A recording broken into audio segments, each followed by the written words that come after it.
Okay, good evening. Let me call to order this meeting of the City of Bloomington Plan Commission for March 11th, 2024.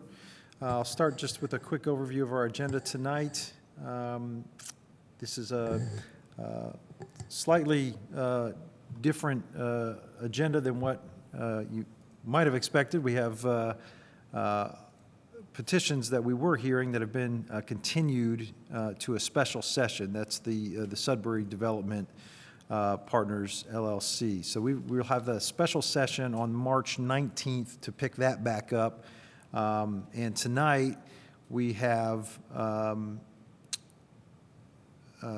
just petitions related to the UDO amendments. We also have a couple of petitions that are continued to the April meeting. That's the ZO 4523 Indiana Center for Recovery and ZO 34-23 also text amendments from planning staff. So tonight we've got 4 petitions, all related to the UDO.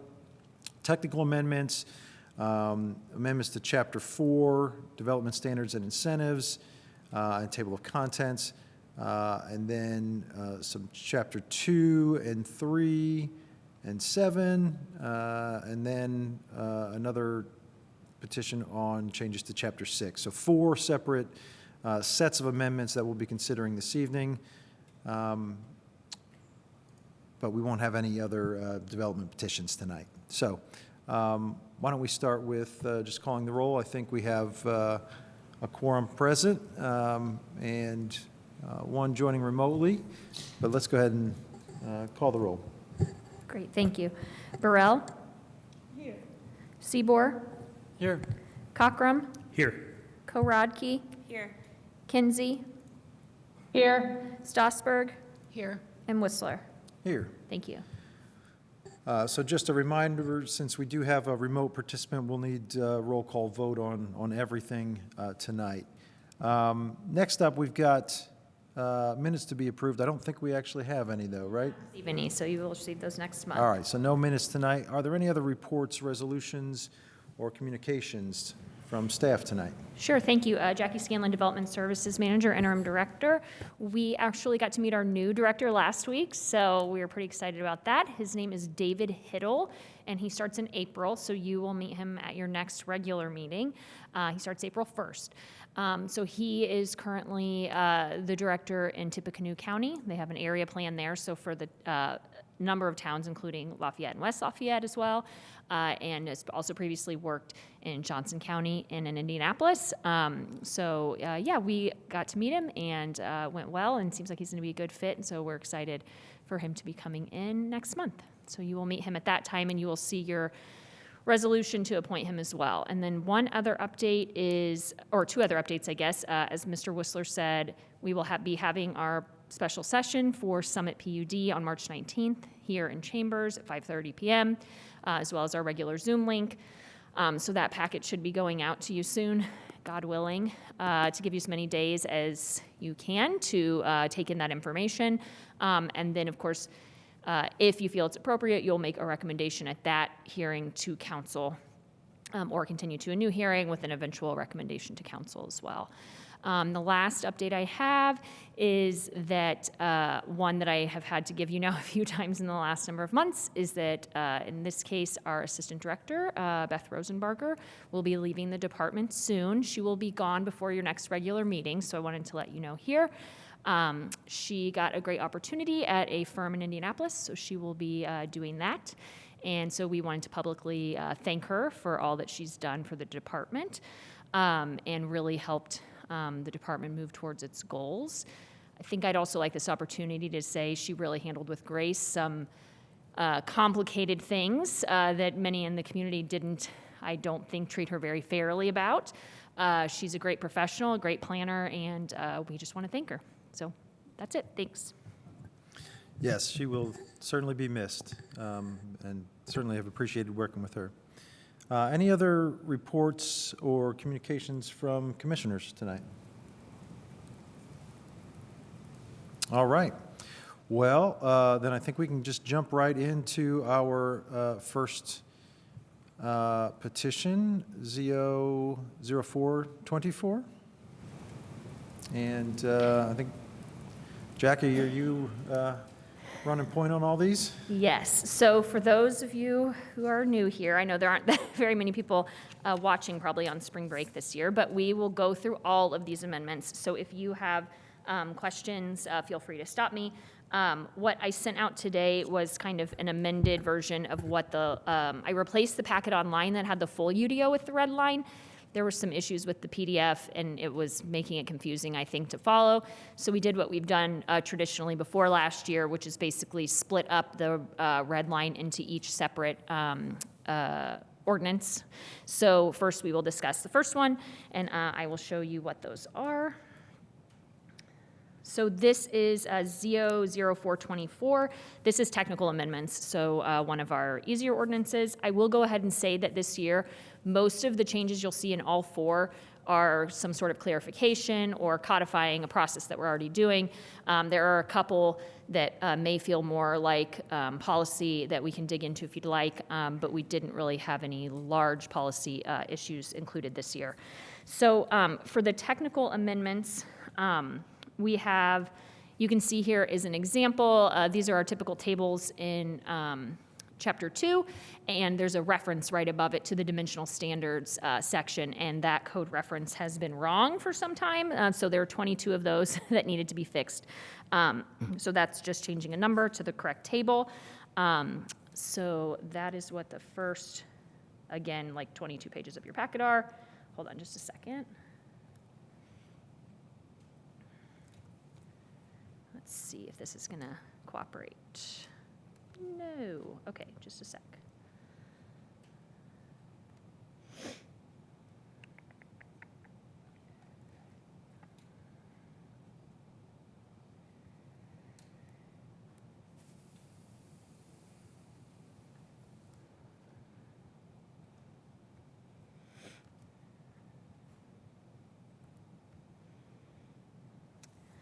Okay, so again, first we had that table correction. The next item that we have is correction in the name of one of the uses in the use table, in the definition, and in the state code reference. It's for related to, oh, hold on, sorry. I'm gonna try to show you this.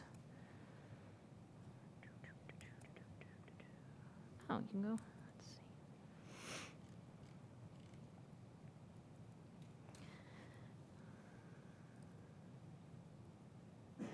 Okay, so sorry. The second correction here is just changing this reference of housing to household, which syncs with the table. Next page is that we have an outdated administrative code reference for swimming pool rules. That's the state rule for swimming pools, so updating that code reference. On this page here, we are syncing the number of square feet that require a grading permit, so that in this section, which is applicable for land disturbance, that is the same number. So it used to be 1,000 and now it's 2,500. So syncing that number that we changed, I believe, last year. You'll recall that when we did the floodplain development update, we adopted an entirely new floodplain chapter. And so there were 9 references for regulations to be optional that then they contacted us this year and asked us to take that out. So in the floodplain section, we are taking out 9 of these where you can see that it says parenthetical optional at the end of the reference, and then 2 of the floodplain code references, updating those as well. So that is the next handful of pages here. Then we get into, as many of you know, the engineering department used to be housed in the Planning and Transportation Department. So when this code was first written in 2019-2020, the references were written basically as though we were one department because we were. So we are still kind of going through and updating those. There are 20 section references in this UDO that update either the title for Andrew, which used to be Transportation and Traffic Engineer and is now City Engineer. So updating that title and then or updating the responsibility for particular parts of the Bloomington Municipal Code to the engineering department. So that is a number of the pages in here as well. We had another reference to neighborhood streets, and we added local because the transportation plan uses both. I think we may have even changed that to neighborhood at some point, but then we went back in and added local because the transportation plan also uses that terminology. Just a sec, sorry. There were a couple of misspelled words. There were a couple of missing ands and ors. We had some reference corrections, one to a zoning district and one to a location of vision clearance triangle. And then we were clarifying a practice of small signs. So that is that the sign ordinance only applies to signs under 1.5 square feet. Related to where they can be located. That is something that has been in practice for a long time, and so then we are clarifying that here with this update to the signs not requiring a permit section to clarify exactly what they are allowed to do with those. We had, next here, here under the minor site plan, in another update we did, there was an empty number 5 here, so that got removed and then automatically numbered the numbers below. And then here you see more references to the engineering department. So just clarifying which processes are appropriate for the city engineer and which processes are appropriate for the director of planning and transportation to be in charge of, and which of those that we will share. So this is part of that 20 or so that I mentioned. And then I believe this one is in this. Yes, so this is clarifying what the time limit is for an approval of a subdivision. So as you know, a subdivision is a 2-part process where you have a primary plat and a secondary plat. The secondary plat could really be approved by one of 3 groups: Plan Commission, Plat Committee, or staff. So we are just explaining when the approval date is for each of those processes, because that's important for deadlines as well as for bonding. And that is it for the first ordinance. Does anybody have any questions? Any questions from commissioners?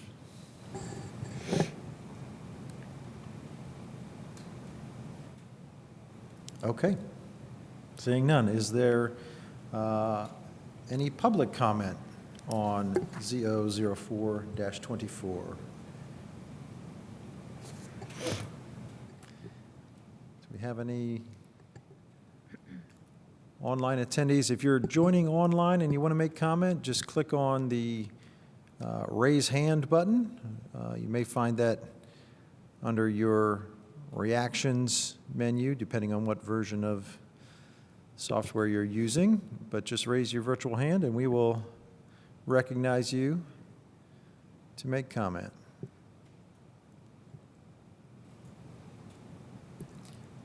All right. Jackie, do you see anyone online that wants to comment? Looks like there's No hands raised. something in the chat. I think it's from Tron. Oh, okay. All right. Well, we are then back to the commission for any comments or a motion. I have a quick question. So, Ms. Scanlon, could you just remind me real quick on your process and how often do we make these types of recommendations? Yes, sure, thank you. So we have been doing them annually since the update in 2020. So we have done other more specific updates as well, like when we did the TRO, but we have been trying to do annual maintenance updates every year. So the last one this body saw was in April of last year and became effective in August. So we're a little ahead of where we were last year. So it's typically once a year you'll gather them and then make these recommendations. Yes, so we the planners of the day and myself keep a running list and then check with the other various people who interact with the UDO and try to work on fixes throughout the year to bring forward in spring. Yep. Okay. Commissioner Kinsey. Yeah, I just want to continue with the line of questioning that Commissioner Cochran just introduced is what are we doing here and how often do we do this? And, I appreciate Jackie's description of collecting or accumulating these changes and then doing this annual update. And I think I just want to remind everybody that not necessarily commissioners, but the public, that this is a part of having a living, breathing Unified Development Ordinance. And that is the idea here, is that we would make changes, that it is an amendable activity and we benefit from lessons learned and the need for clarity. And when there's need for clarity, there's a suggested change to be made. And I think that important point of codifying practice as it gets worked through in reality is a really important thing to be able to document and address. And this way we don't get into the trouble of having UDOs, or in the past, as we had other growth plans that were out of date. And I think that this is a very important thing to keep plans clear to developers and to everybody else in the community about what's happening. So I really appreciate these annual updates. And I also want to assure the public that this is not a process where we're making lots of technical changes without public input. I mean, this whole meeting, of course, is to assure public input, but I just want to make sure that we're being clear that what we're doing here are a lot of technical clarifications. And while I think they're all important, they're not immediately consequential and without further public input. So I think it's really important to scope out what we're doing, particularly for this first set. Now, there are a couple that will appear later, I think, in our conversations that might be a little more technically changed, but overall, I think all of this whole batch of changes and amendments is an important process and step in that work. So I just wanted to confirm that and thank the staff for maintaining all this and paying attention to their work so carefully and making sure that our stated policies reflect that. So more of a comment, but I'm ready to motion too. Any final comment, or are we ready for a motion? Commissioner Kinsey, would you like to make the motion? Sure, I'll make a motion to approve Z00424 UDO technical amendments and waive the second hearing. And I'll second that. And just to clarify, it's a recommendation of approval to the council.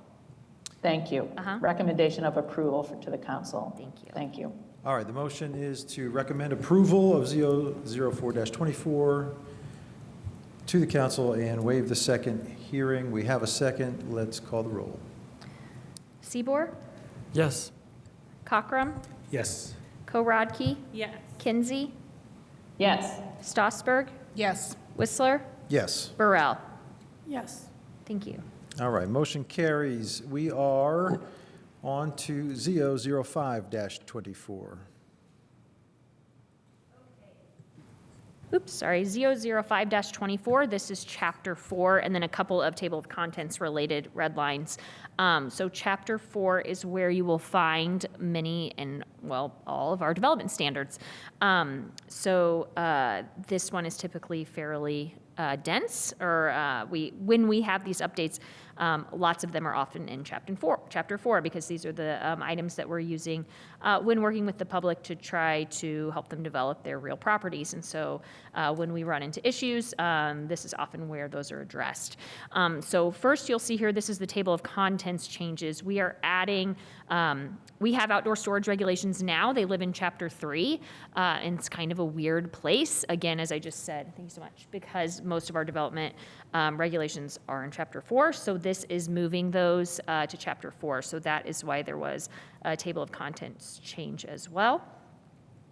The first one you see here, and I will just full disclosure, these are kind of all over the place because, again, Chapter 4 touches a lot of things.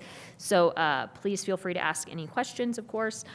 The first here is related to lots of record that do not have street frontage. So we have a number of existing lots that, for one reason or another, were created behind other lots on the road.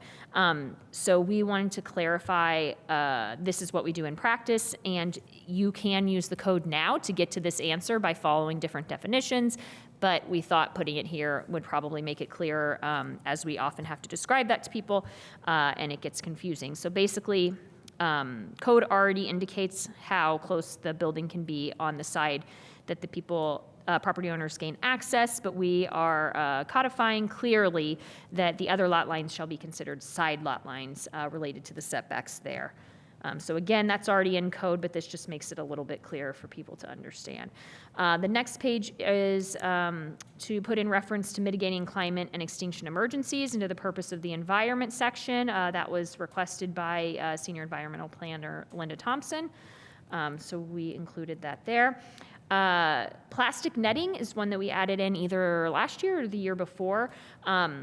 And we are requesting to remove the word permanent here. We have run into a couple of situations where contractors want to use plastic netting in a temporary way, and then what happens is the plants grow up through the netting, and they don't want to take it out because now then they would be ripping out everything else. So this was always intended that it would just not be used, and we have come to find that there have been a number of questions about temporary use. So we are taking out the word permanent to clarify that all uses of plastic netting should not be allowed. And again, of course, that's because they then disintegrate on property, and that's obviously not great for the environment.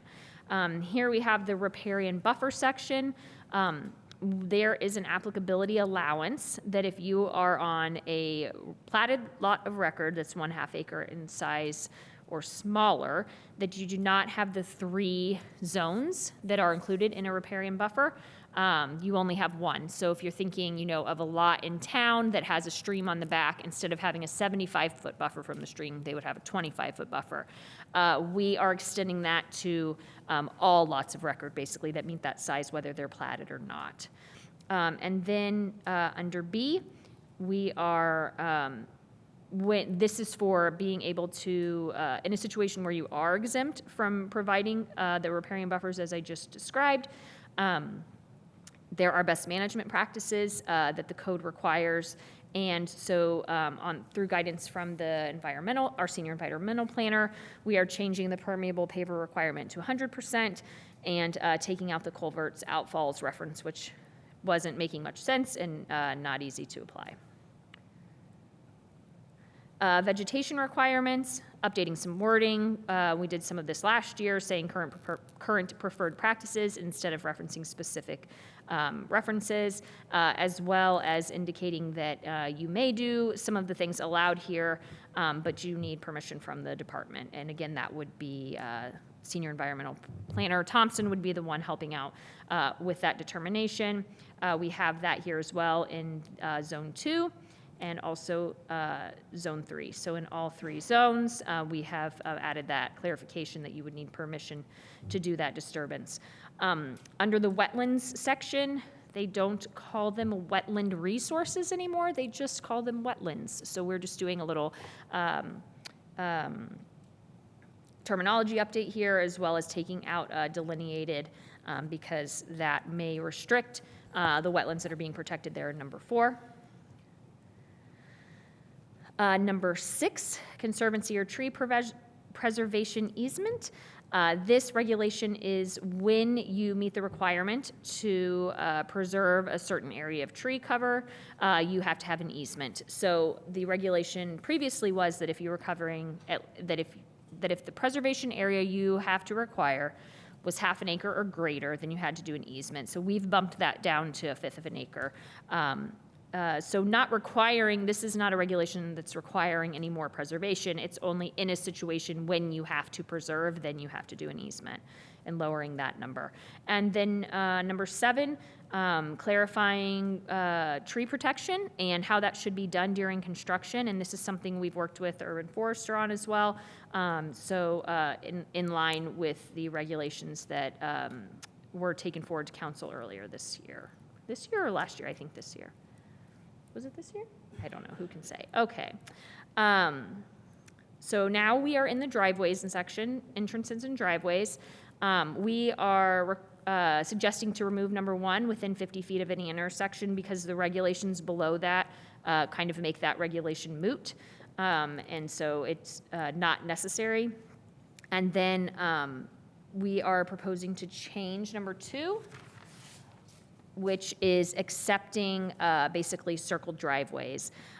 We would propose to you in this situation, I believe that we would like to add the phrase at the end of this one, for circle driveways, just to make it, just for clarity's sake. That's something we didn't get in but came up after, so that may be something we can discuss here in a moment if you would like to do that. And then here we have a couple of items related to how we are measuring when we are doing distances for entrances and driveways.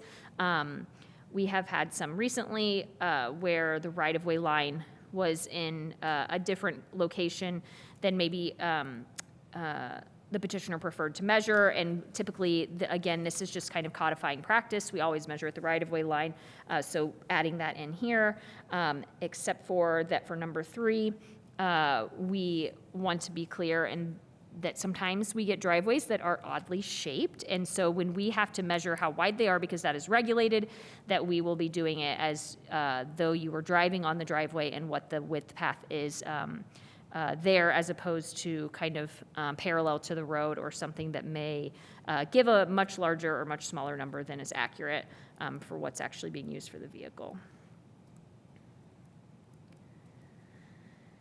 We are looking at vision clearance triangles in this next proposal and indicating that the regulation as written talks about street intersections, and we want to make sure that we're including that in some cases, especially in the downtown, we may have to look at vision clearance triangles related to other vehicular connections such as alleys or driveways. So reserving the right to be able to do that.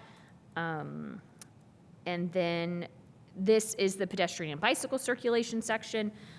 We are removing the exclusion for cul-de-sac less than 300 feet in length for sidewalks. So we are just now requiring sidewalks to be built on new streets, even in a cul-de-sac.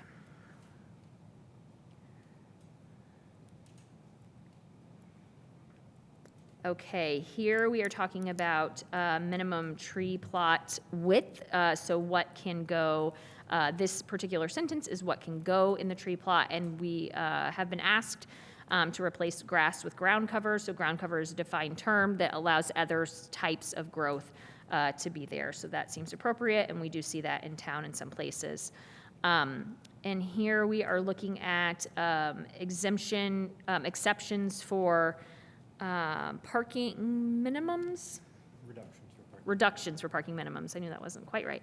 And clarifying that we're not only counting the transit station since we only have one and it's downtown, that we also want developments to be able to count bus stops located near their developments as well. Here is one that you have seen something similar before, where the code is probably a copy of the pre-2019 code where it says single-family residences, and we now try to use the defined terms as well as including the plex size structures in any exemptions that would have traditionally been for single-family. Here we are making some changes to our bicycle parking requirement. So we have seen, especially in the downtown, some things where our bike parking isn't quite working.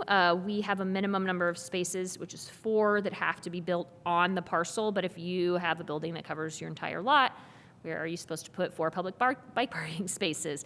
So in some cases, we have had to work with developers to, work for bike parking reduction. It doesn't always work out quite right. So in this case, we are allowing, changing these regulations slightly so that bicycle parking that exists in the public right-of-way can count toward your required bike parking if it's within 50 feet, which is the requirement of distance for your own development's parking if you were putting your own in.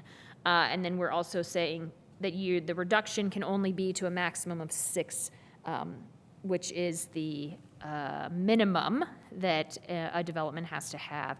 So for example, if a large multifamily development was going in and there was public bike parking out front, they could count 6 of those spaces, so 3 loops toward their required totals, and then the rest they would have to provide on site. But like if a smaller business is going in and they're just doing a change of use and they can count the 6 toward the amount that they have to have, which would be 6. Okay, this is part of the new of kind of getting rid of outdoor storage in Chapter 3. So this regulations that you can see here related to outdoor parking of vehicles and storage already exists in Chapter 3, and now we're moving it into this portion of Chapter 4. And then this is our new section here. Sorry, the red line looks kind of ridiculous here. But this is new section outdoor, and basically it is the language that you can see here. And this language already exists, again, in Chapter 3, and is just being moved to this section.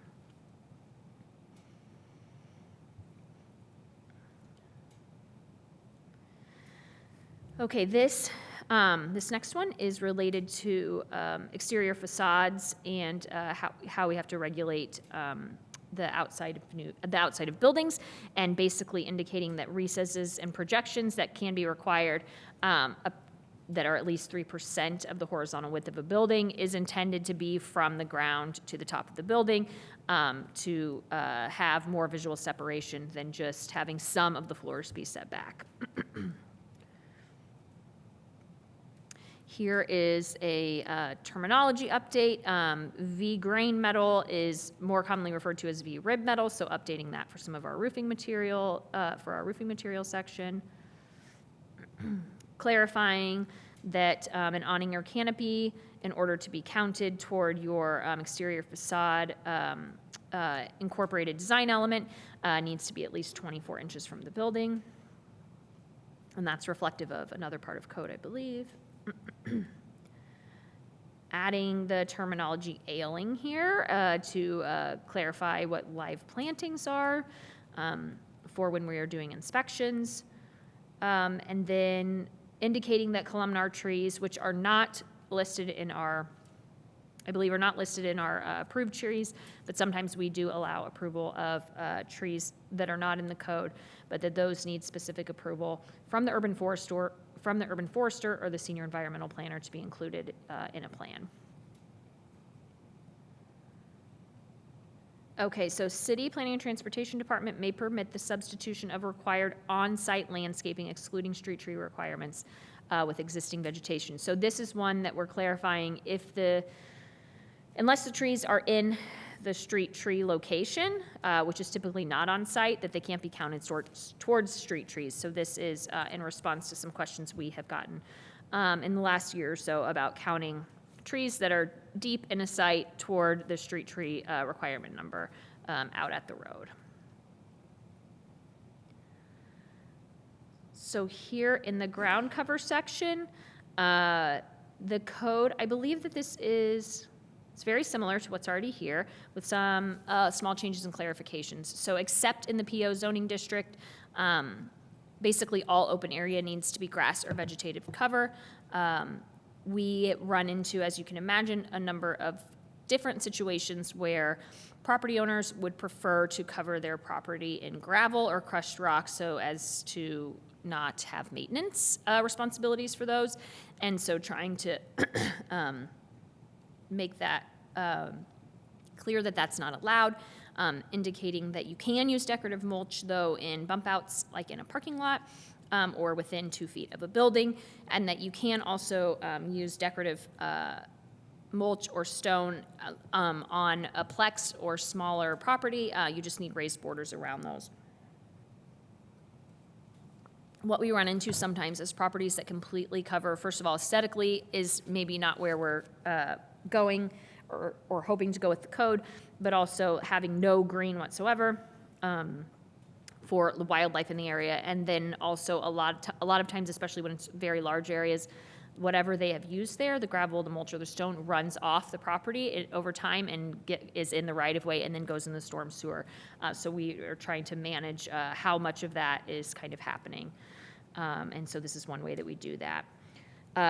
We are clarifying here that in larger specific stormwater detention facilities, that CBU is allowing mulch or stone to be installed at the beginning while the plants and things are starting to grow, as opposed to it just being open dirt. And so that is kind of a change for them. So we are codifying that here.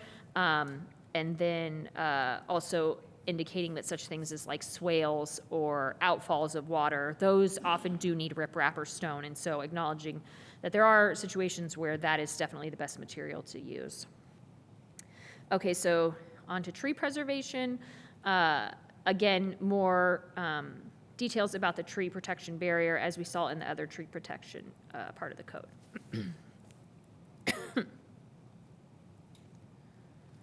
Okay, so adding a couple of considerations for the urban forester when he is picking street trees.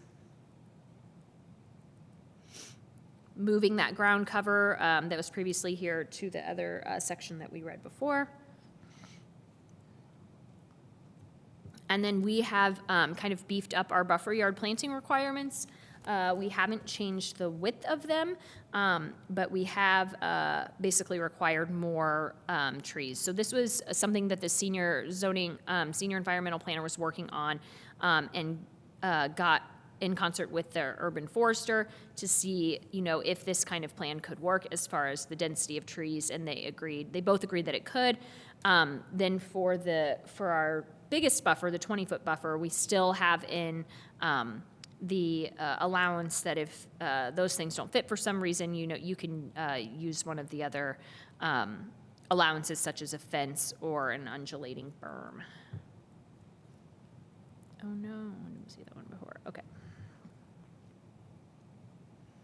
Okay, so we are still in landscaping, and we're looking at minimum plantings for islands and things in a parking lot, and we are adding small shrubs or native grasses. So basically, our standard island is 162 square feet. That's the size of previously of our former parking lot standard size, 18 by 9. So you would be required to put in 4 plants and a tree in that space. And if you are having an island that's double the size, then we will ask for the double the density of those plantings.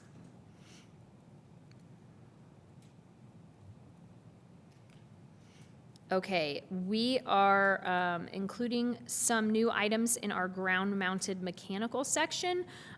This is to encourage and in some cases require vegetative screening around equipment that has room for that, as well as the second piece is working with economic and sustainable development department, if your particular type of equipment can take on some measure of public art, to include that as well. And we have indicated that that is for equipment outside of the right-of-way, so not all of the typical boxes that you see in the right-of-way, which this would be more for new development who's having new boxes come in that weren't previously located there, and ensuring that there is some sort of interest going on there, preferably shielding.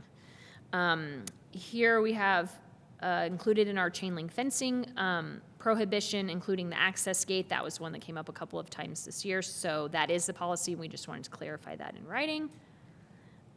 Here we have light trespass bordering our traditionally less dense zoning districts, and indicating, that the light trespass onto those properties can be regulated at 0.5 foot candles, 1 meter beyond the property line. I think we're kind of almost done with this one. So let's see, off-premise signs, just clarifying for those tenants that are in multi-tenant spaces that it's also, that the activity has to be in the tenant space, on the tenant space. And then for temporary signs, we are actually we're taking out banners because a lot of our temporary signs really are that kind of temporary material, and that's a word that we use to describe them. So we are taking that out for clarity and adding in that you can't have signs on railings, which often arguably look like fences.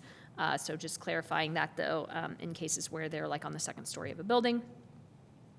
And then here we have some more sign regulations related to the illumination with foot candles as well. Okay, this under number 2 and 3, this is clarifying that for signs with changeable copy and electronic reader board, that the maximum percentage of both of those two areas can be 40 total % of the sign. We have had some questions come up in the last year or so, or maybe longer, about signs that wanted both. So typically we'll see like a sign where they have an electronic reader board and that's it. But we have now had some where they would also like changeable copies. So clarifying what the maximum area is for those. And that's what number 3 is doing as well. So putting it in both sections so that it's clear how much of your sign can be taken up by those two types of signage. 65 square foot signs, like you weren't allowed electronic reader board on more than 65.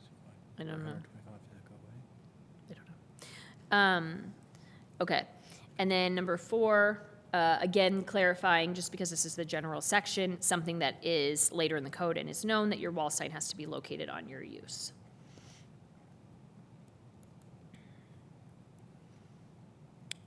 This is in the residential section of the sign code, and it has always said that signs cannot be internally illuminated in the residential districts, and we have added nor contain electronic reader board, which arguably are internally illuminated, but just for clarity. In the MN district sign standards, for multi-tenant center, we are making that sync with the individual non-residential uses at 1 square foot per lineal foot, as opposed to 1.5. That was just a typo that the multi-tenant centers were getting more signage, I think. Okay, one of the things that had been put in the incentives section in 2020 was that fees associated with right-of-way excavation permits shall be waived. Again, that's when we were one department. I think that's why it was put in, but there is actually another section of the Bloomington Municipal Code that doesn't allow that, so we are proposing to go ahead and just remove that because we can't enforce it. And this section under noise control, again, we've been advised that is handled under Chapter 14 of the Bloomington Municipal Code, and so this should just make reference to that and not have additional information in the BMC, in Title 20, sorry. And that's what I have for this one. Happy to answer any questions. Thank you. Are there questions from commissioners? Commissioner Cochran, go ahead. So when you're making recommendations on the number of shrubs and trees, and how do you come up with that number? Such a good question. Well, our senior environmental planner typically does. And so I think one of the things she is looking at is, how much space does your plant need to be able to thrive? And so that was, for example, when we were doing the buffer yards, that's one of the reasons she engaged Mr. Smith, the urban forester, because she had an idea of what she thought could work, but she wanted to see if he agreed that density would work. So usually looking at, viability, because we want them to live. We do want the benefits of the landscaping. That's the point of including it. So yeah, in this case, I think traditionally for islands, the focus has been on trees. And so trying to add in some more greenery for the benefits that they provide. So just a follow-up question. Sure. So managing a lot of buildings, landscaping sometimes gets overgrown. So if they take that out, then they're going back to the current code. But what process are we managing that, or is that just? It's pretty ad hoc at this point, I would say. I mean, we have 2 enforcement planners. So code requires that landscaping be maintained in perpetuity. So hopefully if someone's doing development, they are planning that in. But we know that in reality, sometimes they aren't. And so one of our goals in my group in development services is to have a more proactive program where we can reach out to people and, you know, encourage them to do that, as opposed to being enforcement or, you know, when updates happen, only catching at that time. But that's kind of a long-term goal / we might need more people for that. But yeah, it's a tough one for sure. We try to encourage people when they build it, don't forget, you need to keep this up, and that's basically where we are right now. Okay, great, thanks. Commissioner Kinsey. All right, my question is about trees as well. I wonder if you can explain the rationale for the tree protection barrier, and also what does the additional or the lowering of the easement footage allow? What's the purpose of that? Okay, just a sec. I'm going to do the first one first, and then you'll probably have to ask me the second one again. The tree protection barrier is in order to protect trees while the site is under construction, right? So, you know, like for example, we have something in the code right now that's similar, but this just kind of is more detailed, I think, than what we already have. So for example, when we did Tri-North, they had a number of tree stands that they needed to protect. So we have to, it makes more sense for us to have clear regulations to say, this is how far back, you know, you need to be, and have that be something that we can easily go and check and see if they've done properly. And so the idea is, with the distances and things that are included, is to, and you'll see this, sorry, in the last update, we'll see the new definition of this. It is to allow protection for the roots as well, because what we've seen in the past sometimes is, you know, construction right up to the tree line, and then the tree line dies because the heavy equipment and other things have been basically, you know, tearing up the roots immediately adjacent. So this is trying to have a more realistic way of actually having those trees live through the construction. And I'm sorry, what was your second question, Jillian? The second question was about the easement change. What does that allow? Oh, sorry, I think it was a number. I think it lowered. You mean for the easement? buffer, for the riparian buffer? Yes. No, I thought it was tree, but I can Oh. double check. Why don't I try and No, find that's it fine. if you want to hold? Oh. It was around the same Yes, part for with the tree. conservancy or tree preservation easement? Yes. Yes. Yes. So it basically just allows preservation of more trees. So right now, if you own a property and through the calculations required by code, you have an area of trees that's a fifth of an acre that is good quality trees, you don't have to put an easement on it and all of the protection that provides. You only have to do the easement if the area of trees is half an acre or more. So we are lowering that threshold to capture more trees. You know, as the city becomes more and more developed, the larger tree stands become smaller and smaller. Does that make sense? Thanks.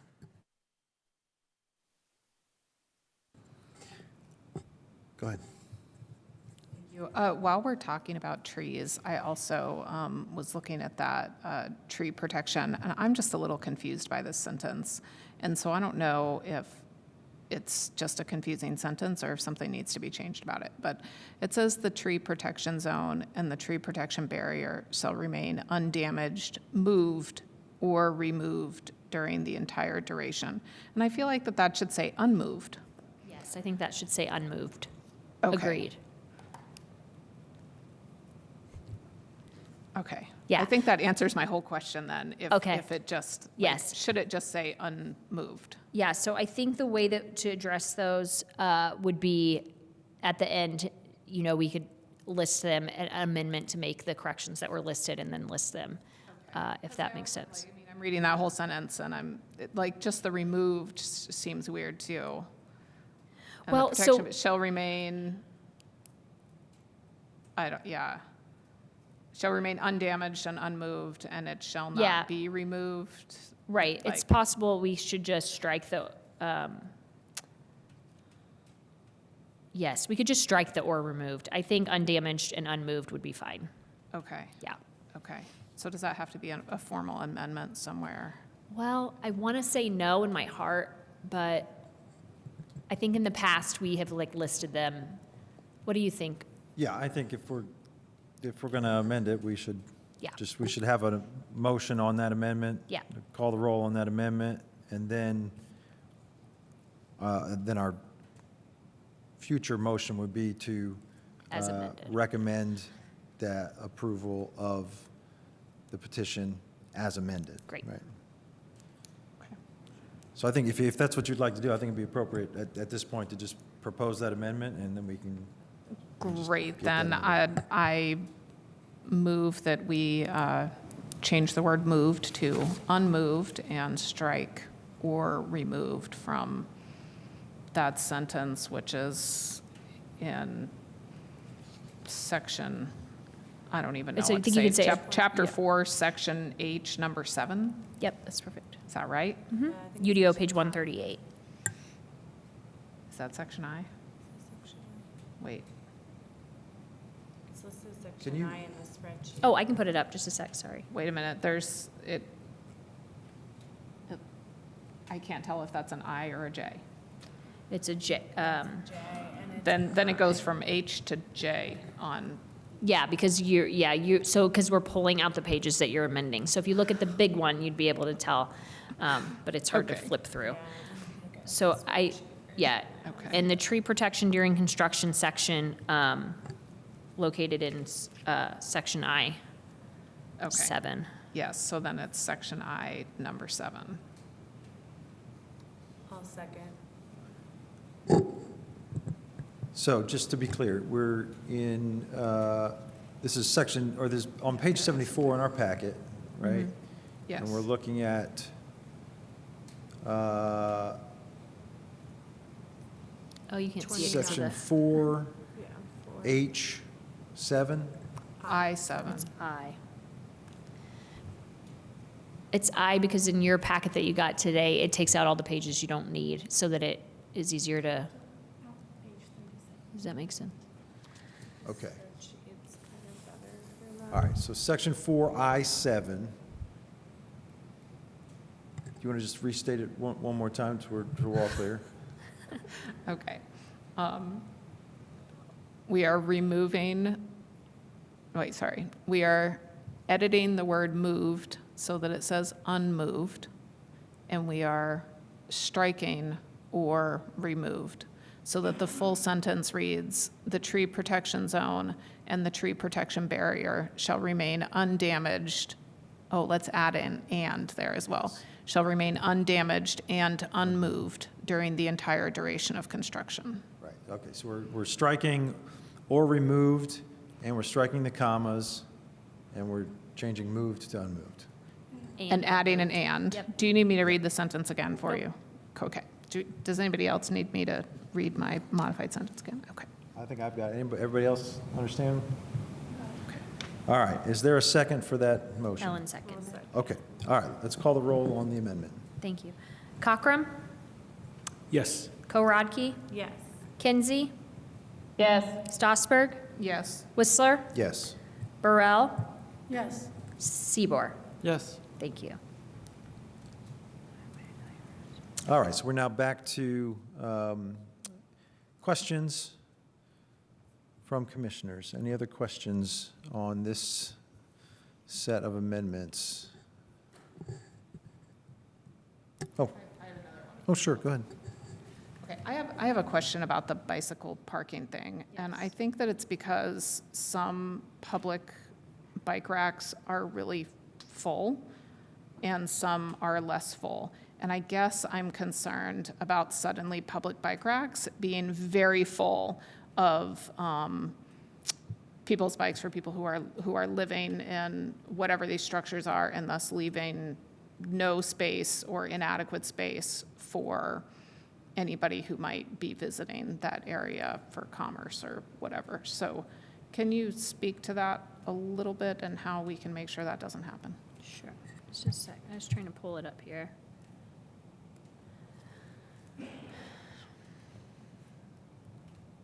Oops.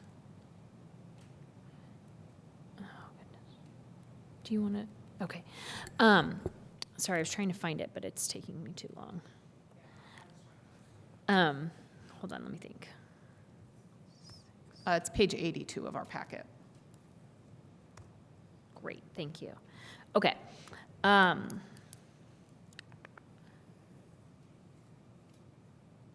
think part of the idea of why we wanted to do it was, or why it was proposed by me, was not for multifamily uses, but we've seen a number, like especially along Kirkwood or maybe Walnut, where a development building has sat empty for a while, so it triggers change of use. It triggers compliance with this requirement, with the bicycle requirement, which is 6 minimum for like a non-residential use. But there literally is not room on their property for them to do that. And so, you know, in a residential situation, we might, you know, we might require a bike room or something like that. But for, you know, like a t-shirt shop, it doesn't really make sense to have them set aside space for that indoors.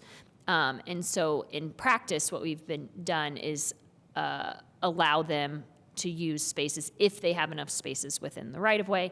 And if they don't, then they add them. So this still requires, they still have to meet their minimum amount.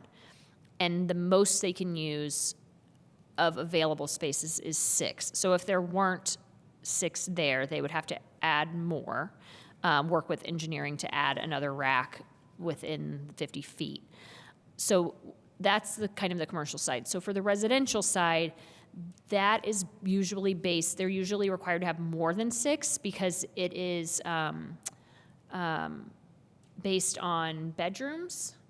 Is that right? It's based on, I was like, it's based on bedrooms that they have in the development. And so then a percentage, or if they were having required parking or something, it would be based on that as well. So I guess my feeling was that for multifamily, by saying the most they could have is 6, so the most they could count towards theirs with 3 racks, was that they're always, for larger developments, going to have some on-site anyway. And the way that the code is written now, some of those like outside, off-site racks won't count toward the things that they have to have. Like they have to have certain numbers of class 1 and certain numbers of class 2 facilities. So some of those have to be covered or some of them have to be indoors. So they will, for the larger developments, they will end up having the bike rooms or things inside anyway. I don't think they'll often use this. They won't use this to take the place of their entire bike requirement. This would only help a portion. And most of those buildings, as we've seen, like especially in the downtown, they have to have non-residential on the first floor, so that space has to have 6. So all of this parking that's required for the residential will have to be in the building, or they'll have to add racks outside themselves. So really, this is, in practice, mostly only going to cover commercial, like change of uses, or the commercial or non-residential portion of larger multifamily, and all of the parking that's required by the multifamily use will have to be new. I would also add on that, you know, reducing the distance from the 100 feet to 50 feet helps ensure that they are in front of this spot, and not, you know, one bike rack now covers everybody within a 100-foot radius of there. You know, so reducing that down to 50 foot helps make sure that it's right in front of them.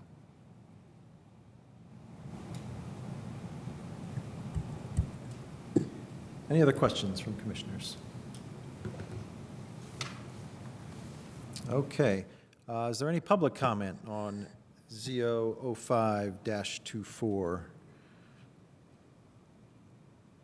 If you're online and want to make comment, just click on that raise hand button, and we will recognize you. No one online?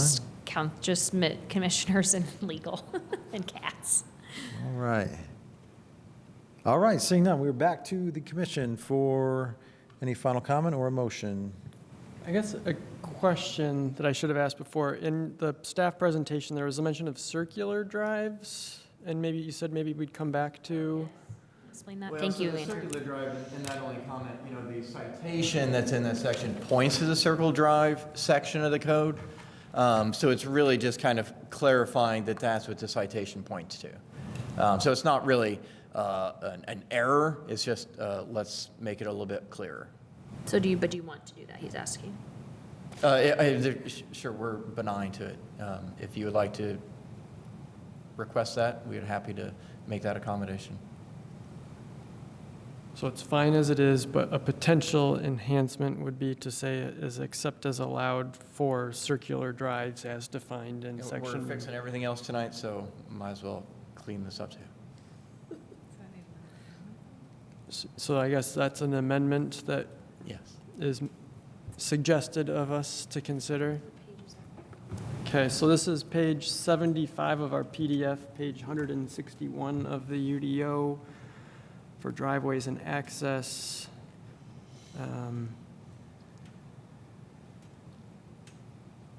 And So I think you could say, except as allowed for circle drives in blah, blah, blah. So you'd be adding 4 circle drives in between except and in. Does that sound right, Eric? Yes. For what he wanted? Yeah. Yes. I make a motion to add 4 circular drives between except and as in what will be sub-bullet 1 of what we're looking at here.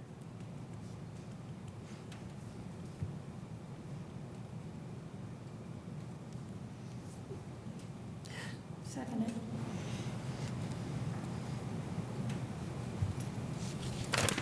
Sorry, can you state that one Sure. more time? So this bullet will say, bullet under 2AI1, closer to a street than existing or proposed front building wall running less than 45 degrees from parallel to the street right-of-way or ingress egress easement, except for circular driveways as allowed in section 20.04.050C1A. So we're just adding the words circular drive. Circular driveway or drive, circular, I would just say, except for circle drives, as allowed under, and then that section where it's in the I'll amendment look. right now. so circular drives. Hold on, let me look. As Okay. allowed under, and then that just fills in the gap there that you just mentioned. Not striking anything, simply adding the words. Yes. Adding 2 Yes. words. Circular drives.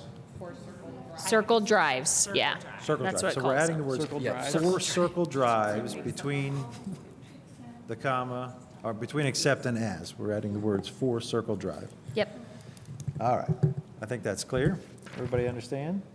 All right. We have a second. Second still stands? I seconded. Yeah. All right. Let's call the roll on Amendment 2. amendment number 2 to this petition. Ko-Rodke, Yes. Kinsey, Yes. Strasburg, Yes. Whistler, Yes. Burrell, Yes. Seabour, Yes. and Cockrum. Yes. Thank you. All right. That motion carries. Amendment is adopted. Any additional questions, I think we, so comments? we're ready to, will we be ready to move this If- amendment on for approval? Correct. So I think if we're done With and the we're ready to move on, I think the motion we'd be looking for here is that we recommend approval of ZO 05-24 as amended. Dash 24. This is 2024. it's ZO all 24. dash 05 dash 24. Yeah. Isn't that what I said? Mhm. Okay.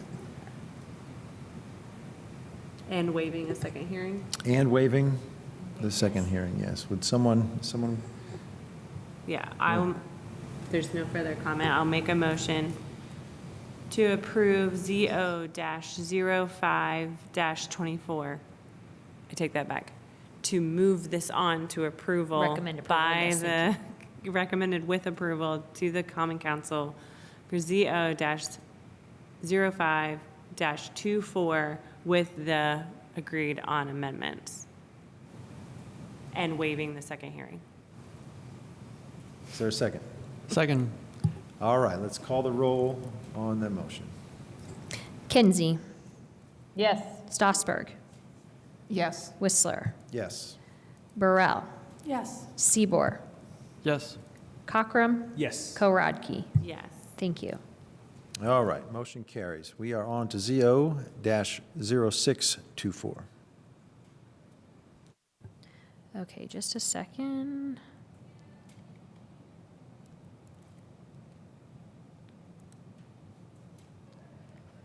Okay.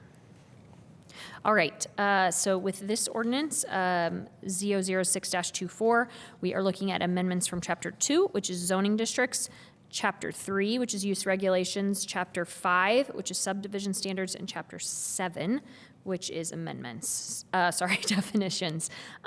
So again, a varied bunch here. The first one we have is adding a footnote. This is in the RM zoning district. The plexes and lower building design, a number of years ago, we added in that those would be held to R4 district standards when developed in this district that is actually typically intended for multifamily. As you can see, that use has its own standards there to the left. But what we have found is that because of the way the R4 front building setback is described, we would prefer that the front building setback for those types of uses be determined by the base zoning district of RM. So adding a special footnote there for that. The next page, we have jumped to the table 02-4. So we are in the downtown character area descriptions for types of roof shape, and the DG, Downtown Gateway, and Showers Technology, ST, did not have particular called out types as all of the other districts did. So we have clarified what those can be here in this table as well.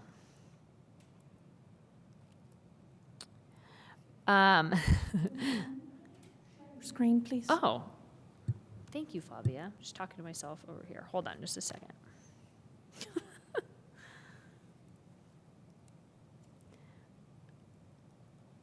Thank you for pointing that out. I'll just quickly show you those again. Here is a footnote in one of our base tables here in Chapter 2 that we would be adding. And then here is a table that discusses roof shape permitted for all of our character areas, except for 2 didn't have explicit types described, so we added those in. Now we have jumped to Chapter 3, and the way that the uses in the character areas work is that there is an underlying zoning district of mixed use downtown, and then this portion of Chapter 3 limits those uses based on the character area. So in the University Village character area, it's actually split into a couple of areas, and one of them is called Restaurant Row. So you can imagine that that's along 4th Street, and there are quite a number of uses that are not allowed there, obviously with the intent of encouraging restaurants. But we have found that there are I would say at least one space that's pretty problematic, and probably more that are smaller and would benefit from being able to have a wider use list. So what we worked on with the legal department was adding this exception here. So for personal services only, allowing that in spaces of less than 700 square feet, that those could be used there. So for example, in the old code, we had a much more, detailed use list. So for example, barbershop beauty salon was its own use, and that was allowed in this area. When we updated the code in 2020, we added personal services, and it's kind of an umbrella use for a number of uses. And so we think that could be appropriate here, possibly also in conjunction working with the Economic and Sustainable Development Department a little bit, talking about adding uses in these areas that can be complementary as opposed to having them all be restaurants. So we think existing small spaces that are small should be able to have slightly larger use pool to pull from, so that those buildings can be used. So that's why we propose that there. In this table, we have proposed to change the word facility to home because this is what I started to mention earlier, but it was in the wrong place. The state regulation calls it group care home, not facility, and so we think that was probably a leftover, and that's not quite correct, and it's called home later in the code, so changing that word from facility to home. In the use-specific standards for multifamily dwelling, we have provision B here for our smallest mixed-use district, our least impactful mixed-use district, mixed-use neighborhood, as well as the R4 zoning district that had a limit on the number of units of multifamily, and wanting to make sure that it's clear that student housing is also limited there as well, when in the cases in which it's allowed. For residential rooming house, clarifying that in the residential districts, and again, our smallest mixed-use district, the owner of the property does need to live at the residence, and you'll see this updated in the definitions as well. Historically, we required the owner of the property to live at the residence in the residential districts, and in the smallest commercial district, which is now our smallest mixed-use district. And when the update was done in 2020, I believe that we inadvertently required the person, the owner of the property, to occupy the house across all districts. So that would be in all of our commercial districts. You would have to live in the rooming house if you were running a rooming house, and that was unintentional. So this is clarifying that it is not meant for all districts. And again, you'll see that reflected shortly in the definition section. This is maybe our one kind of policy thing that you might want to discuss. In our mixed-use student housing zoning district, currently, if you use both incentives, there is no maximum building floor plate at all.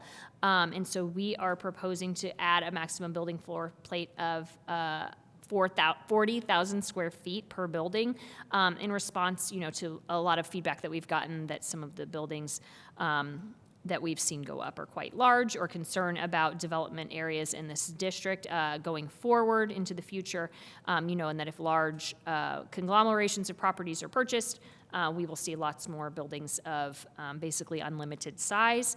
40,000 square feet is still quite big, so we think that that is an appropriate limitation.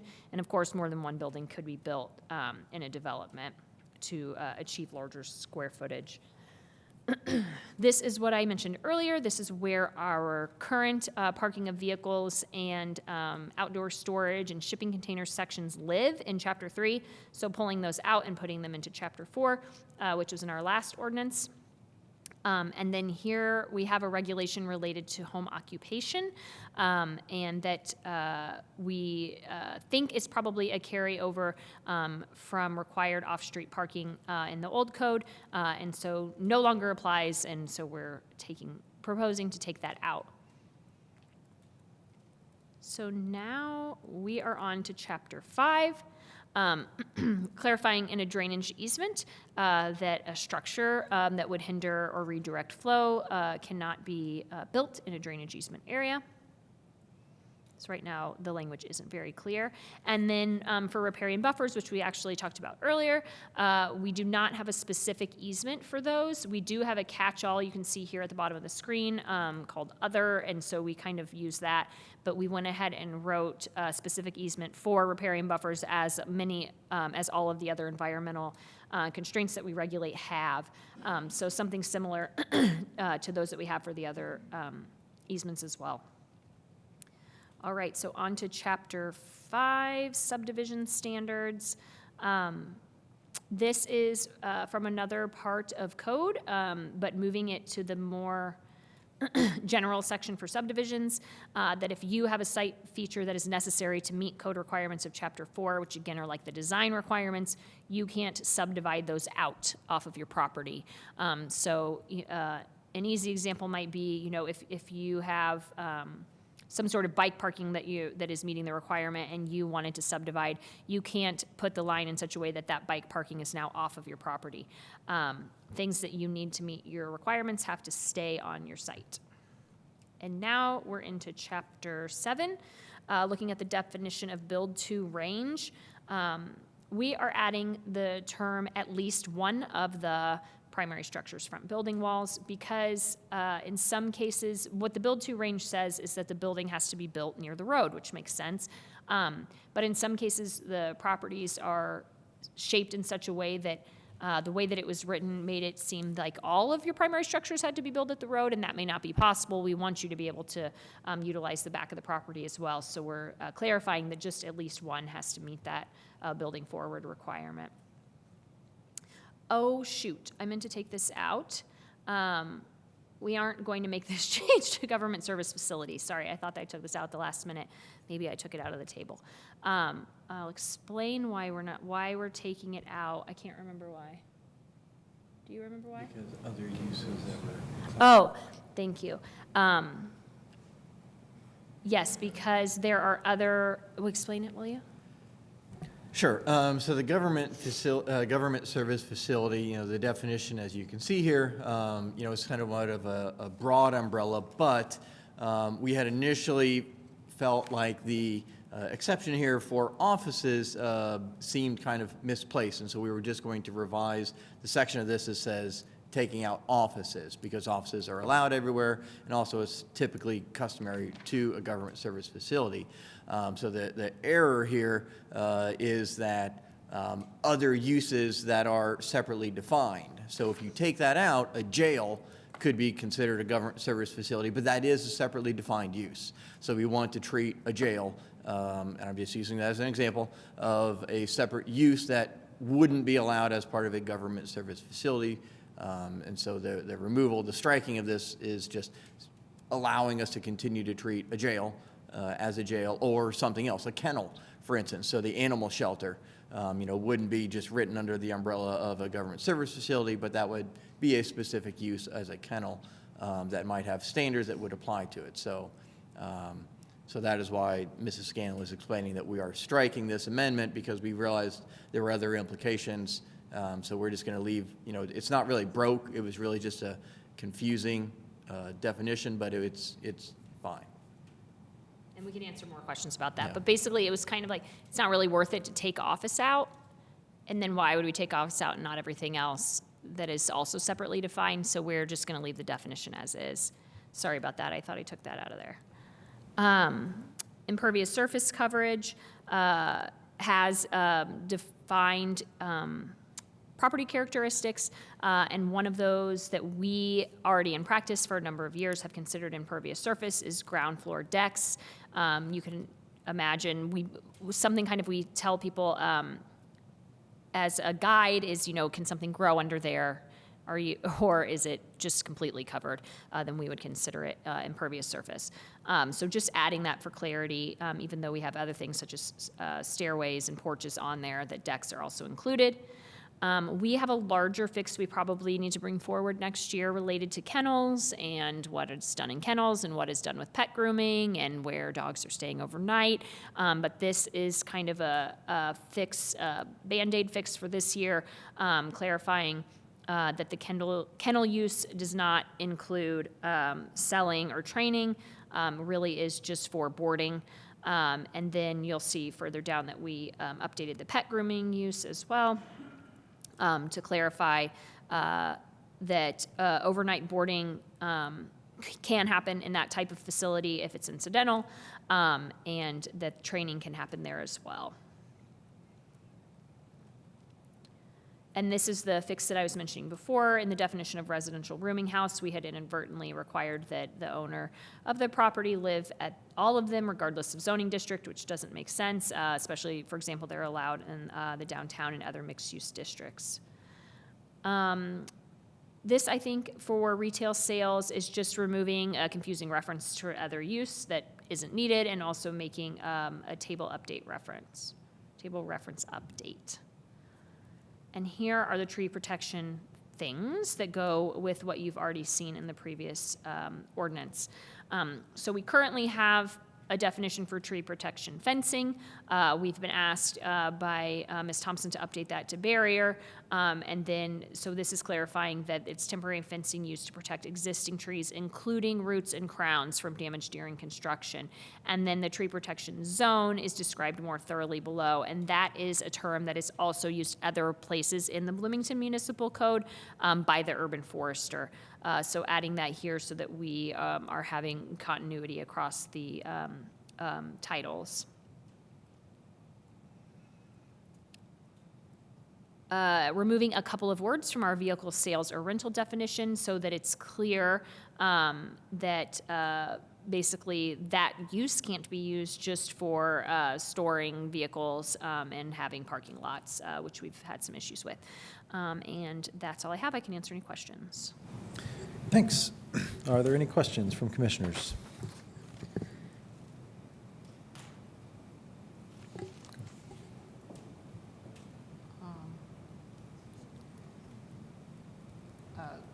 Well, I'm trying to find my thing in terms of what you were saying about not including that amendment. So you're leaving it as written. Correct. So I think we would Okay. ask someone to move, to remove the government service facility proposed amendment from this, from ZO0624. Okay, so we need an amendment Yes. for that. Okay, that's what I wanted to clarify.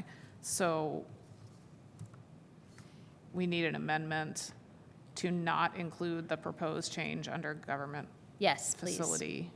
Okay, so I move to not include the proposed change under the government service facility definition on page 122 of our packet. Second. All right. We have a motion and a second. Any discussion about that before we call the roll? Everybody understands what we're doing there? All right, let's call the roll. Kinsey, Yes. Stossberg, Yes. Whistler, Yes. Burrell, Yes. Seabor, Yes. Cockrum, Yes. and Korodke. Thank you. Any other questions from commissioners? I've got one. On the building floor plate size, can you give us any reference for Do you have one? how that compares to some of our recent developments? I know 40,000 seems big, but I have a sense it's probably not nearly as big as some of the things we've seen recently. Yep, so for instance, the new buildings that are built at the Kmart, where the old Kmart are at the mall, those are 20,000 square foot each. Okay. What, do you know what the, some of the recent ones are on Walnut? I can try to have an answer for you here in a few minutes. I would say it's bigger than that. I would say it's probably substantially bigger than 40,000, although I can't sure. If you want to give me a minute, I can try to figure that out. Okay. I can say, this is like maybe too weird and unhelpful, but I just turned my thing on and the library was there. And the library's like 55,000. Just the square 55,000. footage around the library of like the backwards L that the library is. But we can look up the Walnut properties if they're on here.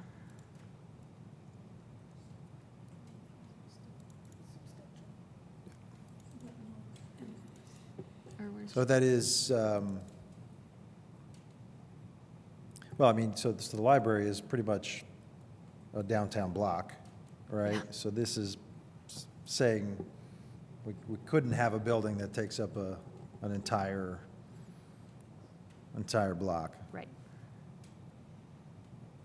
Well, this is, I'm sorry, this is only in the mixed-use student housing district, so that area Right. that's like west of Yep. campus.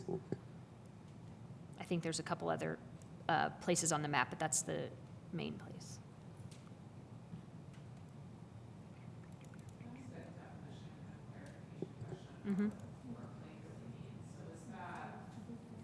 The square footage of the building, that's just the Right, square that's just footage of like the floor- the footprint of the building two-dimensional. itself. So it's like a two-dimensional square footage of where it sits. Yeah.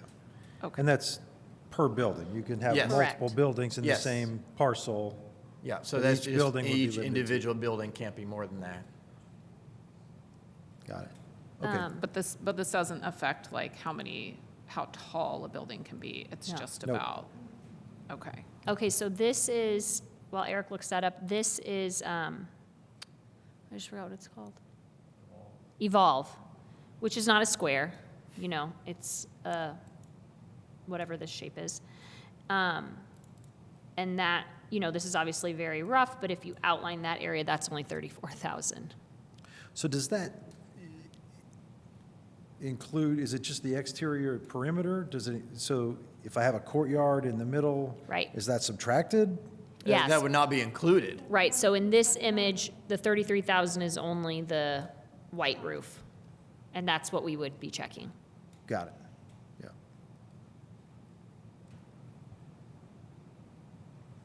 Okay. Commissioner Kinsey, did you have a question?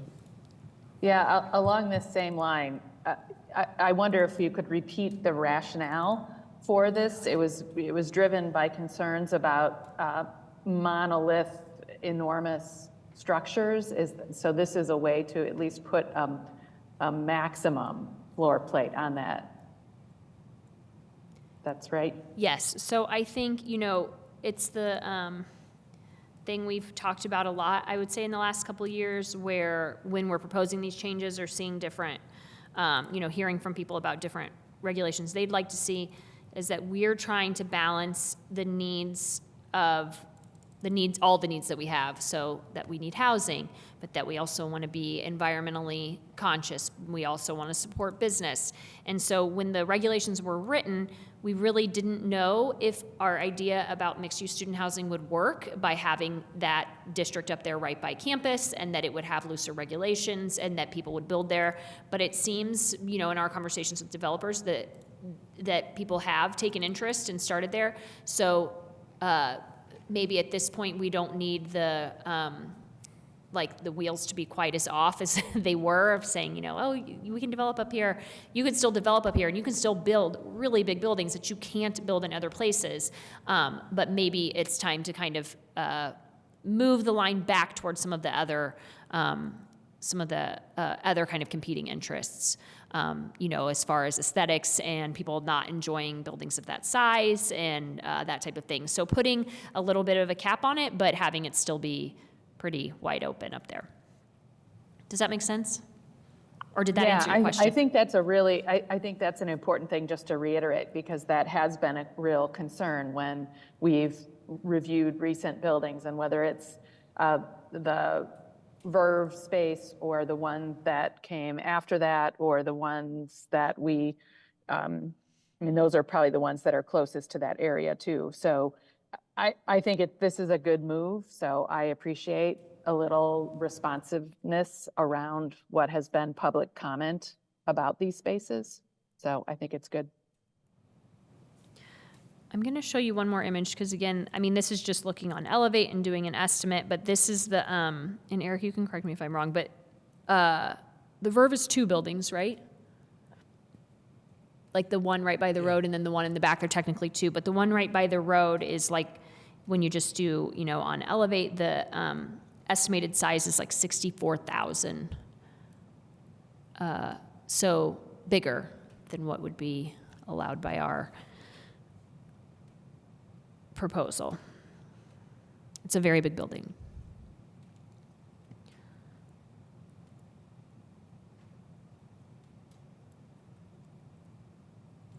Okay, any additional questions?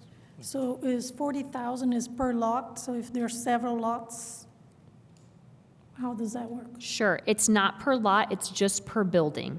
So we don't, here in Bloomington, we don't regulate that you can only do 1 per lot. Okay. So like the one that they have on, that's further east is about 27,000. You know, and also So you big-ish. theoretically could achieve The the same footprint in that same development, you just have to allocate. Split it up differently. Split it up Yep. differently, yeah. So just split into smaller Right. buildings. Yep. Yes. More green space in between. Yes. Okay. Commissioner Cochran.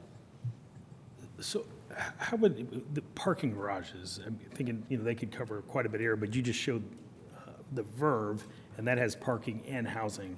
But is there any leeway with parking structures, or is it just the entire floor plate? It's just the entire floor plate. I believe that parking structures is included with that as well.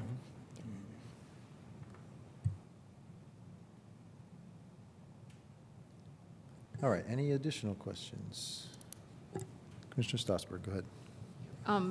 Kind of going along the same topic, these developments would still have to have some kind of requirement about green space and landscaping and all of that category of stuff though too, right? Yes. Yeah, so they have to meet all the other minimum requirements. The only, this size is only applicable if they're doing both incentives, affordable housing, workforce housing incentive, and the green incentive, sustainable incentive, which has its own requirements. But also, yes, we have our typical, like, what is our impervious surface coverage maximum? That all applies. In this case here that I just showed, that's a plan unit development.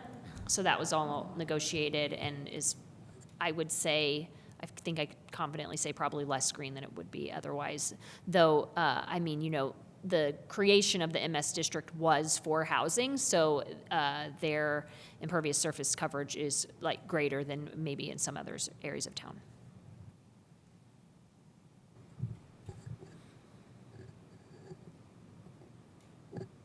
Okay, any other questions? Don't think we have public comment on this one yet. Oh, do you have another one? I have a question not about the floor plate thing. So are there any other questions about that before we? Okay. No, go ahead. Please Okay. continue. In the kennel definition, you moved the training and I think the buying and the selling somewhere else, but just completely removed the breeding. Is pet breeding covered somewhere else? Yeah, so what we tried to do was reconcile some of the changes that were made to the other portion of the municipal code that dealt with selling of animals. And so, you know, we removed the breeding because although it, you know, wasn't entirely clear that it was prohibited as part of the other changes to the municipal code, the, you know, prohibited the selling of animals. You know, couldn't imagine a situation where somebody's breeding it for free and then giving it away, and so it felt like it was the same thing that we were trying to regulate in terms of selling of animals that was not allowed. So that's why we took out the breeding component with the definition. But what if you're breeding and then selling somewhere else? Well, so I guess that was what we were, you know, and I had not gone into the depths of the other changes to the municipal code that the council did 2 years ago or 3 years ago that dealt with, you know, the selling of the pets.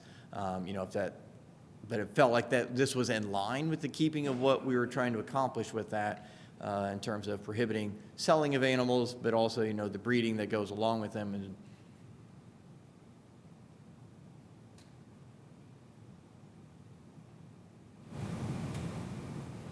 Yeah, we aren't married to it, if you want to put it back in. We do think, you know, like I said, there's something bigger here that we have to do than what we had time to do this year, just based on complaints and businesses that we've dealt with and things that this probably needs to be a bigger discussion about what these uses are doing and what they really are. But if you are uncomfortable taking that out, we don't have, I wouldn't say, obviously, first of all, you guys can do whatever you want, but we don't have a big problem with putting that back in. That's not exactly what we have the most issues with usually. I guess I'm just concerned that we're like somehow allowing breeding somewhere else. Like, I know it. So, yeah, so the way the UDO works, and Mr. Allen can correct me if I'm wrong, I think he's on the Zoom, is that if a use isn't listed, it's just not allowed. Okay, so if we take it out, then it just like. If someone called to ask about it, we would say, we don't have a use that can accommodate that. And then Okay. there are, you know, things in the code that allow for like the director to make decisions most closely associated and stuff, but we can also say it's just isn't allowed. We don't regulate that. So taking it out doesn't automatically allow it? No. Taking it out kind of automatically does not allow it? Correct. Okay, great. No, that's fine. That's what I was concerned about. Thank you for that clarification.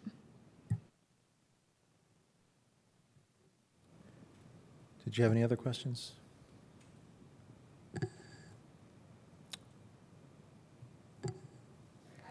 Other note, I think that I told you guys already that I ask a lot of questions.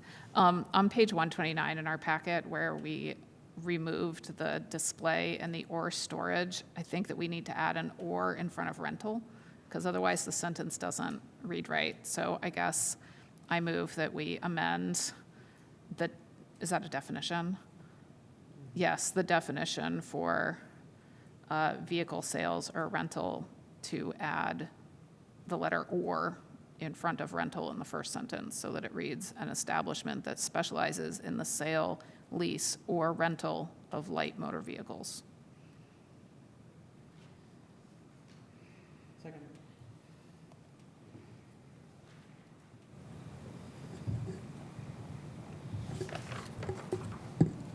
Is that everything? Yeah. Okay, great. Okay. Any- Oh, yeah, motion and a second to add an or to that thing. Yeah. Do you So guys I wanna move to talk add about an it? or, and Mr. Seibert. I'm seconded. sorry. I didn't catch that. Oh, All right, so yeah, any final discussion on that, or are we I can call if you guys are ready to ready. call? Yep, let's call the roll. All right, Stossberg, Yes. Whistler, Yes. Burrell, Yes. Seabor, Yes. Cockrum, Yes. Korodke, Yes. and Kinsey.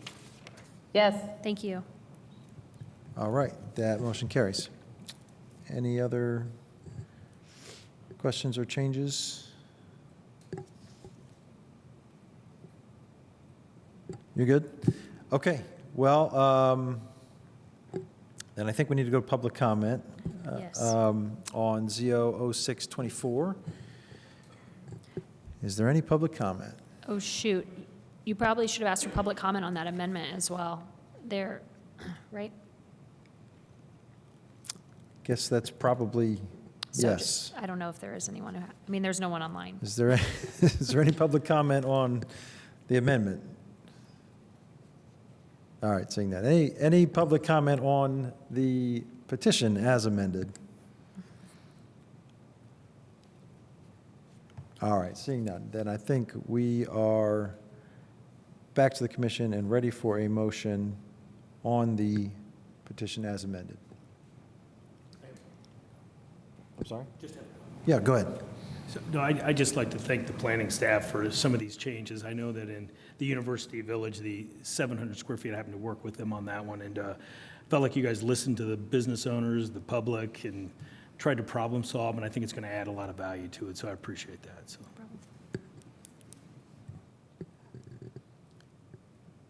All right, I think the appropriate motion here would be to recommend approval of ZO 0624 as amended and waive the second hearing.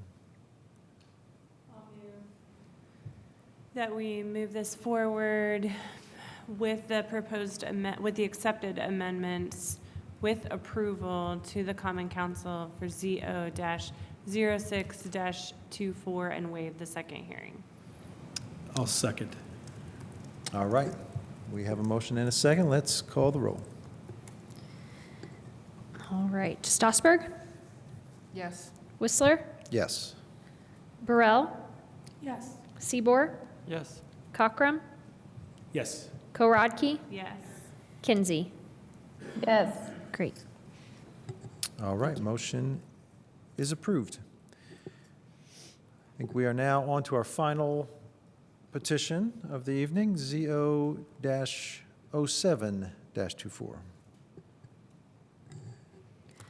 Okay, last one here today. This is for, 20.06, and this is related to procedures in the code.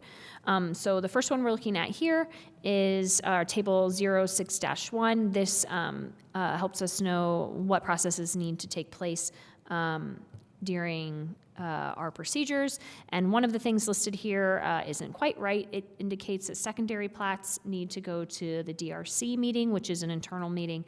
Secondary plats, as you know, are an iteration of primary plats. and the primary plats already go to those DRC meetings.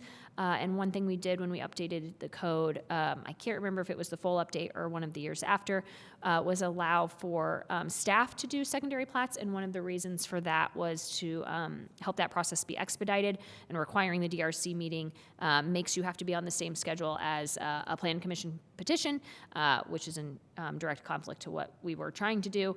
So we are proposing to remove that remove that check mark there.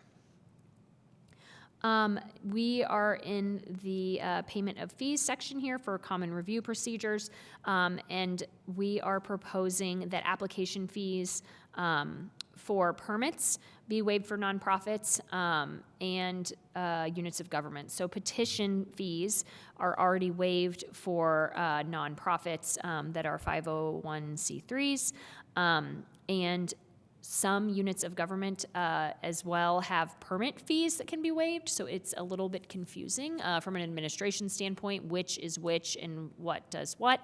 And so we are proposing to just make it clear that units of government and all 501c3s can have their fees waived for petitions and permits. This next section here, these three work together. Currently, the way that the code reads, we notify, so interested parties are identified for each petition, and those are defined as 2 property owners deep around a property, or every person within 300 linear feet of the subject property, whichever is less. We have been mulling this over for a number of years and determined with legal late last year that we would just change the regulation to 300 linear feet. First of all, it doesn't often end up being that many more people, and it's just administratively so much easier to do a buffer around the property of 300 feet and give that list.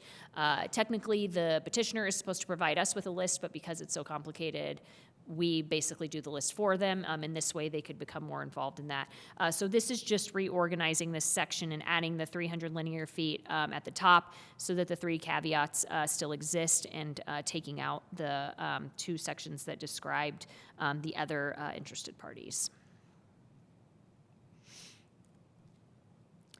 Here we are discussing activities subject to site plan review, and you can see expansions, alterations, or modifications of existing structures, and then it lists a number of different types of uses from Table 3-1, and group living was missing from that list, so that's why we were proposing to add that in there, because that seems to have been an error to be missed there. And then activities exempt from site plan review, something we've been talking about for a while, is that the code requires site plan review if you're getting a grading permit, but sometimes we have grading permits that are strictly because of earth movement and no additional site improvements are being put in, so there isn't really anything to review for a site plan.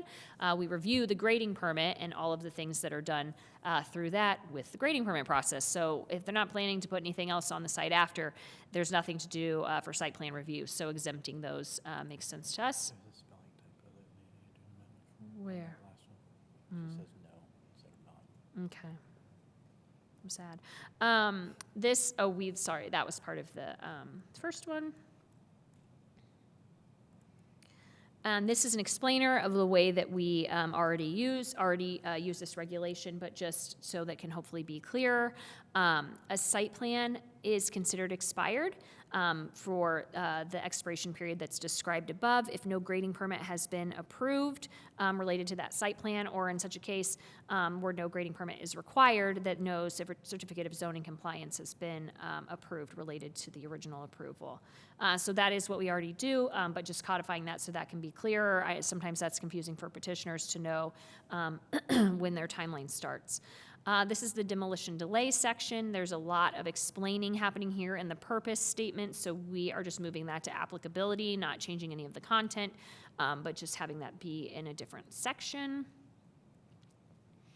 And then this is for subdivision waivers, which we have gone around and around about a little bit. We put this language in, I think, 2 years ago, and Basically, if you want a subdivision waiver, you can request one, as long as you're not doing any of these three things. So the problem is with number 3, that the subdivision waiver shall not in any manner vary the provisions of development standards. That makes sense, because if you want a development standards variance, you have to get a variance. The comprehensive plan, so we wouldn't want to approve a waiver outside of, obviously, the goals of the community, and the transportation plan. So we are proposing to add, except that waivers related to sidewalks and tree plots in the transportation plan may be requested. We included transportation plan because we don't want to get in a situation where people are requesting to not build the roads that they're required to build in the transportation plan. But because of the way our transportation plan and UDO are structured, in our subdivision control chapter, the portion that covers subdivisions, the tables that reference the design standards for different types of subdivisions say per the transportation plan. So the actual design standard is coming from the transportation plan. So if for some reason you want to vary that, you can't, because you can't get a variance from something that's referenced in that chapter. You can only get a variance from the other chapters of the code. So your only option is to get a waiver, but our waiver requirements say you can't get a waiver. So I think in theory that sounds fine. You know, if you're supposed to build a sidewalk, build it.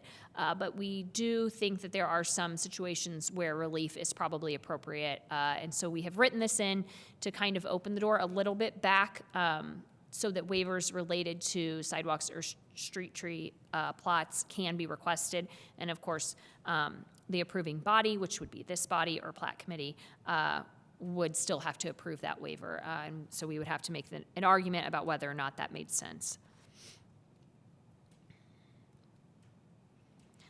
This section is related to minor modifications, which is something that the UDO allows.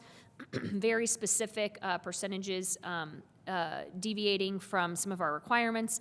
And we just wanted to add plat committee to this list of approving bodies, because sometimes, for example, they may be approving something where a deviation has been requested. This is now we are in the variance section, more specifically floodplain variance. There was a previous code reference here, and when we redid the floodplain section last year, that code reference was lost, so putting that back into the appropriate reference, we're proposing to do that. I can't remember if that was in another, that may have been in technical, sorry, I have to repeat that one. Again, here we're adding group living because the headings for this section under limited compliance basically cover all of the separate headings in Table 3-1, and group living wasn't really included and is not technically multifamily, but wanting to hold it to those same regulations. And then removing bedrooms from the trigger for limited compliance, which is something we did in another part of the code in previous year and just missed here as well. So that if they're adding bedrooms in a unit, that doesn't mean that they have to bring the whole property up to limited compliance. If they do want to add dwelling units, then they will have to talk to us about doing that. And then this is part of our limited compliance regulation section that can be very confusing. The way that it's written now talks about parking setback and impervious surface coverage. And when you have to remove asphalt or parking from your property. The problem is that under number 3, parking, that often requires that you have to remove parking spaces. And number 2 didn't seem to make that very clear, so we are trying to reword it to make it clear what the expectation is, so that if you are moving into a property and are only required to do limited compliance, we are still expecting you to remove the parking spaces over your maximum, and that those start if, for example, if you are encroaching into the right-of-way or into your front setback, those must be removed first.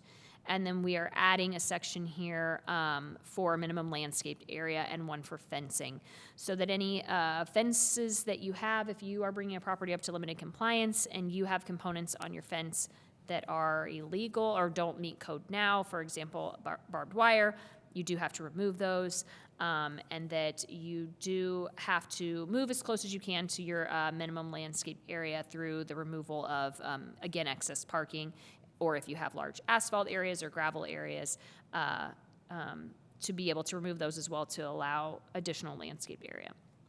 And I think that's it, so we can answer any questions. Okay, questions from commissioners?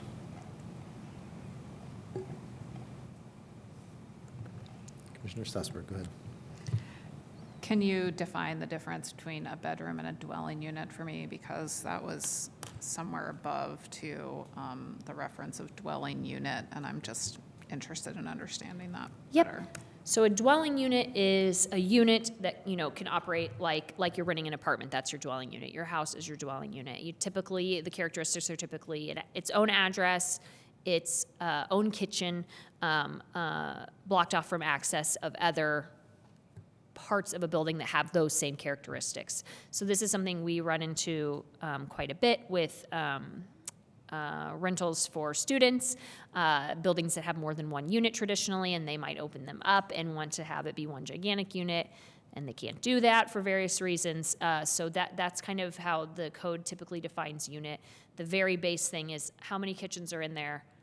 You get one kitchen, and you shouldn't be able to get from one to the other without going outside or in a shared hallway like in an apartment complex. Bedroom would just be literally adding a bedroom in one of those dwelling units.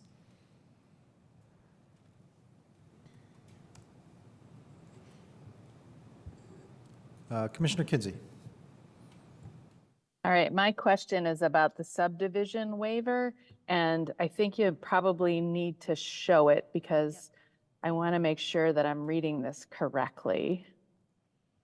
I'm concerned that the use of the word waiver is too many times in the sentence. Okay. And it either negates it, it's on page, 355 of the, Oh, got it, I think. yeah, it says, except that, Oh, okay, It- wait, no, you know what, it may be fixed. I fixed may it have the today. old version. You are correct that in the version you originally got, the last word was also waived, but it Yes. should be requested. Sorry about that. Okay, great. Yeah, so let's read, okay, except that waivers related to sidewalks and tree plats and drainage may be requested. Okay, that clears up the problem. Okay, that's good. That makes sense. All right, well, while I have the mic, I'll just ask one more question then about the waiver of fees associated with 501c3s or a unit of government. And I just wonder if you can clarify why the need to specify government, or if this, I know this was raised in a recent planned, well, maybe not very recent, but a plan commission that I remember where there was a request to waive fees, and it was a city initiative. And I just want to make sure we're being clear to the public too about what fees are appropriate to waive and why or unit of government was added there. Sure, I would say, and then Mr. Grulick can add anything here. Unit of government, first of all, it's places in our code, Monroe County, units of the Monroe County government already have some waivers. So that's one separate thing for us to track. Doesn't apply, for example, to MCCSC, but does apply to other parts of Monroe County government. So just from an administrative standpoint, that's kind of complicated because those units of government don't know which ones they are, and so they all ask. And then every time we have to kind of go through that, which is fine, and we can do that.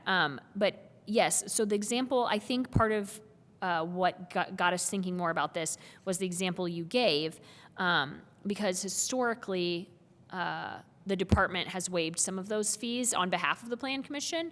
But we determined with that petition that the language was clear enough that it should have been, that you all should be doing that, and that's why we brought that waiver forward. And you all decided not to waive it, which was fine, except for that what happens in the end when it's a project of the city and then we are paying the permit fee with city money, that's confusing in and of itself. But because we do pass-throughs through, pass-through's not the right word, but because a contractor has to pay it, then there's a fee for them to do that. So now we've ended up paying extra to ourselves from a budgeted city project to file something.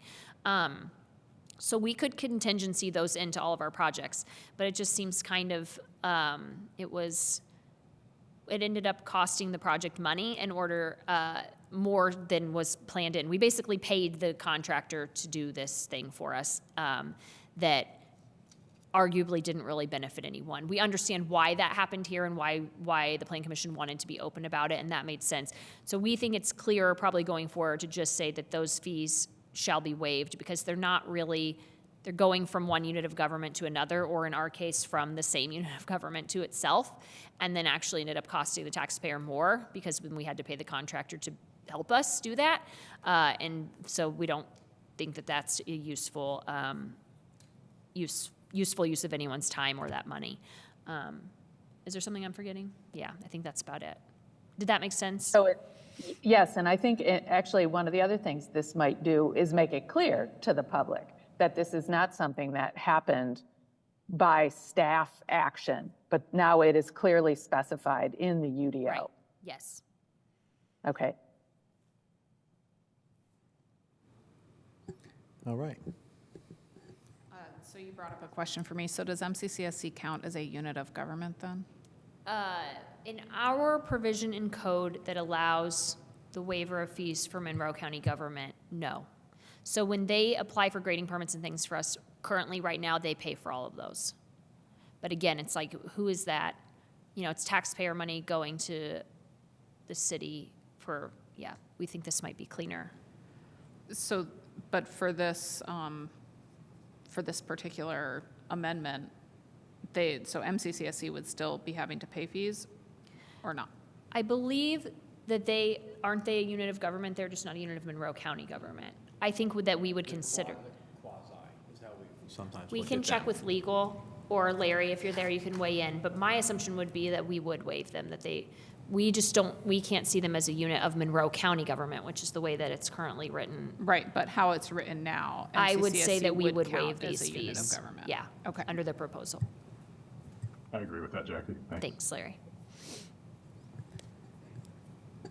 Any other questions?